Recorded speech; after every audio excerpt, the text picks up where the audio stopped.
Hello बच्चों, चलिए प्रश्न को देखते हैं। प्रश्न है u और v के लिए हल कीजिए। समीकरण है 2 गुणा 3u घटाव v बराबर 5uv। दूसरी समीकरण है 2 गुणा u योग 3v बराबर 5uv।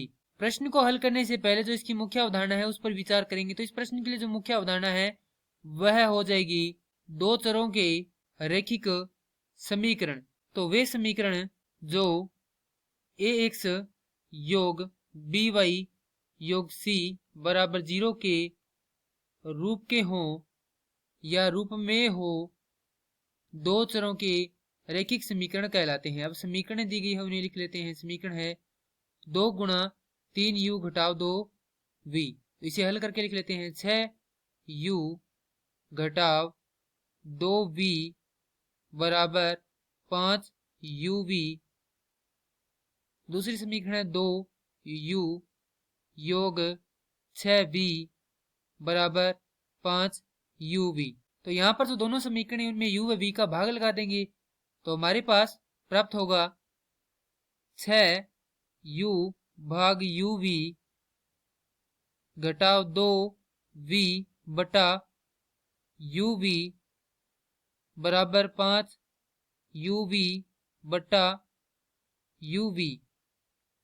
तो यहाँ से u से u कट जाएगा, यहाँ पर v से v कट जाएगा, uv से uv कट जाएगा। हमारे पास नई समीकरण प्राप्त होगी 6 बटा v घटाव 2 बटा u बराबर 5। इसी प्रकार से दूसरी समीकरण हो जाएगी 2u बटा uv योग 6v बटा uv बराबर 5uv बटा uv। तो uv से uv कट जाएगा, v से v कट जाएगा और u से u कट जाएगा। तो नई समीकरण आएगी यहाँ पर 2 बटा v योग 6 बटा u बराबर 5। तो यहाँ पर समीकरणों में देखें तो यहाँ पर है 1 बटा v और यहाँ पर भी है 1 बटा v। इसी प्रकार यहाँ पर है 1 बटा u और यहाँ पर है 1 बटा u। तो यहाँ से मान लेंगे 1 बटा v बराबर p और 1 बटा u बराबर q। तो अब मान रखेंगे नई समीकरण आएगी 6p घटाव 2q बराबर 5। दूसरी समीकरण होगी 2p घटाव 6q बराबर 5। माफ कीजिए यहाँ पर योग है। अब इसे समीकरण 1 दे देंगे नाम और इसी समीकरण दे देंगे 2। अब इन दोनों समीकरणों को हमें हल करना है तो हम इन्हें हल करेंगे प्रतिस्थापन विधि से। तो यहाँ पर प्रतिस्थापन विधि के अंतर्गत होता है कि किसी भी एक समीकरण में से एक चर का मान निकालकर दूसरे समीकरण में रखना प्रतिस्थापन विधि कहलाती है। तो यहाँ से पहली समीकरण से हम p का मान निकाल लेते हैं। तो समीकरण 1 से 6p बराबर 5 योग 2q, क्योंकि यहाँ पर जो ऋणात्मक 2q था उसका इधर पक्षांतरण किया तो वह किसका हो गया, धनात्मक का हो गया। तो यहाँ से p बराबर आ जाएगा 5 योग 2q बटा 6। तो यह जो p का मान है वह अब हम समीकरण 2 में रखेंगे क्योंकि इसे हमने समीकरण 1 से निकाला है।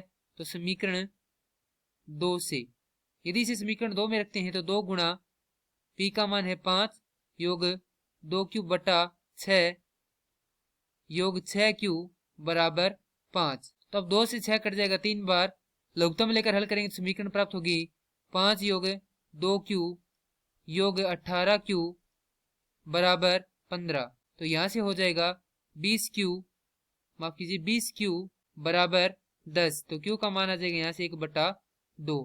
अब यह जो q का मान है हम इस समीकरण में रख देंगे तो हमें प्राप्त होगा p बराबर 5 योग 2 गुणा 1 बटा 2 बटा 6। तो p बराबर आ जाएगा यहाँ से 5 योग 1 बटा 6 अर्थात 6 बटा 6 बराबर 1। तो p का मान आ गया यहाँ से 1 और q का मान आ गया 1 बटा 2। और यहाँ से हमने p व q किसे माना था, p व q माना था हमने 1 बटा v व 1 बटा u को। तो हम यहाँ से u व v के मान निकाल सकते हैं। तो p बराबर है 1 बटा v अर्थात p किसके बराबर है, 1 के बराबर है। तो यहाँ से 1 बटा v बराबर हो गया 1 और v का मान आ गया यहाँ से 1। तो q बराबर है 1 बटा u के, तो q का मान है हमारे पास 1 बटा 2 अर्थात 1 बटा u बराबर 1 बटा 2। तो यहाँ से u का मान आ जाएगा हमारे पास 2 और यही क्या है इस समीकरण के हल है। मैं आशा करता हूँ कि यह प्रश्न आपको समझ में आया होगा। धन्यवाद।